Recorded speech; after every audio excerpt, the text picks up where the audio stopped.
आज हम ट्रिक के माध्यम से जनसंख्या संबंधी सवालों को हल करना सीखेंगे।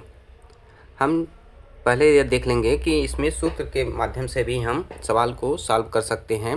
तो किन सूत्रों का प्रयोग करेंगे? यहाँ पे किसी शहर की जनसंख्या 10,000 है, जनसंख्या की वार्षिक वृद्धि 20% है, 3 वर्ष पश्चात उस शहर की जनसंख्या कितनी होगी? ये देखिए, ए बराबर पी इंटू 100 प्लस आर बटे 100 इंटू एन।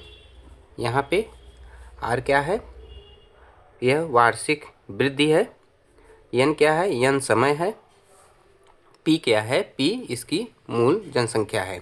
जब जनसंख्या बढ़ रही है या पश्चात समय को बाद में अगर काउंट किया जाता है तो इस तरह से आप प्लस का प्रयोग यहाँ पे कर देंगे। अगर मान लीजिए कि 3 वर्ष पहले इसी सवाल को पूछा जाता है, 3 वर्ष पहले जनसंख्या कितनी थी, तो इस सूत्र को इस तरह से लिखते हैं हम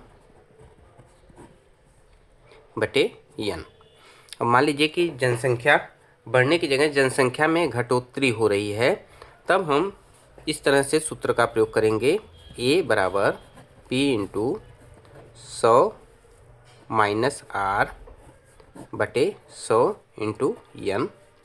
या दूसरा सूत्र, यह पश्चात के लिए है और पूर्व के लिए पी इंटू 100 बटे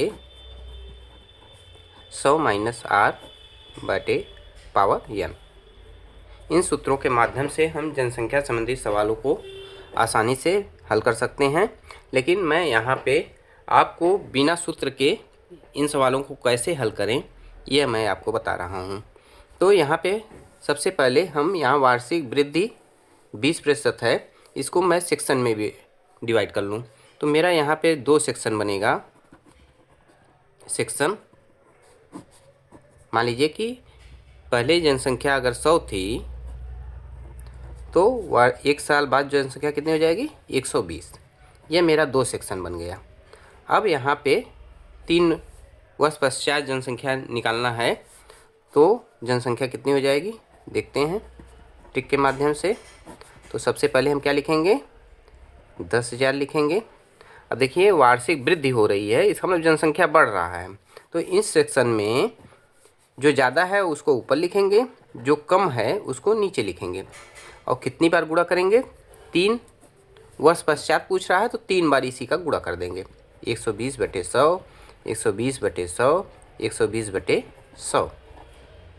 और इसको हम सॉल्व करेंगे तो पहले 0 काट देंगे, यह आ जाएगा हमारा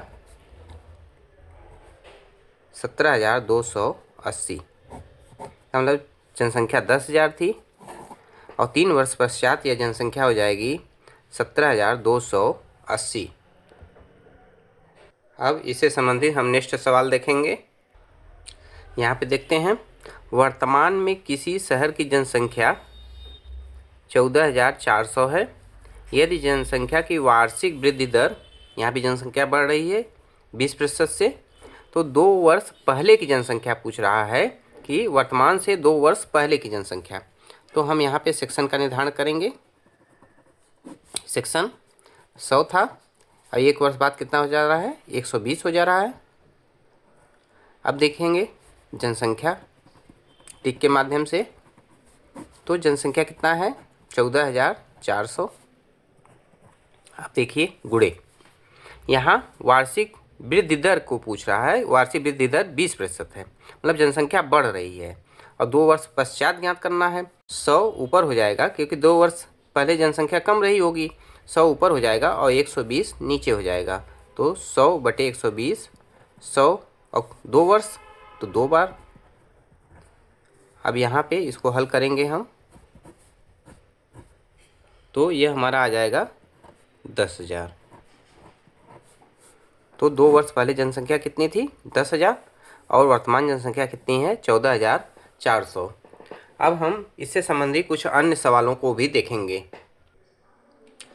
किसी मोटरसाइकिल की कीमत वर्तमान में 50,000 है। यदि घटोत्तरी दर, क्योंकि कोई भी अगर मोटरसाइकिल हो, कार हो, कोई भी अगर हम नया लेते हैं तो उसमें कुछ समय पश्चात उसकी कीमत हमेशा कम होती जाएगी, बढ़ेगी नहीं। तो यहाँ पे इसी को घटोत्तरी दर करते हैं।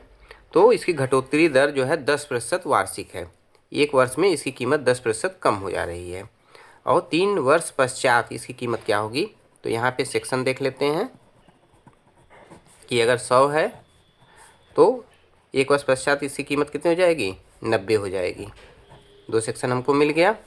अब हम 3 वर्ष पश्चात जो है मूल्य इसका निर्धारित करेंगे। तो पहले कितना था, 50,000 गुणे, अब कम होगा तो यह 90 ऊपर रखेंगे और 100 से भाग करेंगे। 3 वर्ष पश्चात तो ऐसा हम 3 बार करेंगे, 90/100, 90/100 और 90/100। अब इसको हम सॉल्व करेंगे।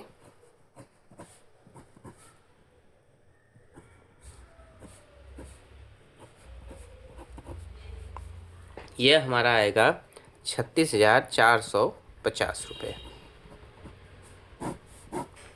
इस तरह से हम सवालों को आसानी से ट्रिक के माध्यम से पहले सेक्शन में बांटेंगे और आसानी से हम इसको सॉल्व कर लेंगे। यह रहा आज का होमवर्क। वर्तमान में किसी मशीन का मूल्य 20,000 है। यदि घटोत्तरी दर 15% वार्षिक हो तो 2 वर्ष पश्चात मूल्य कितना होगा। दूसरा सवाल, वर्तमान में किसी शहर की जनसंख्या 25,000 है।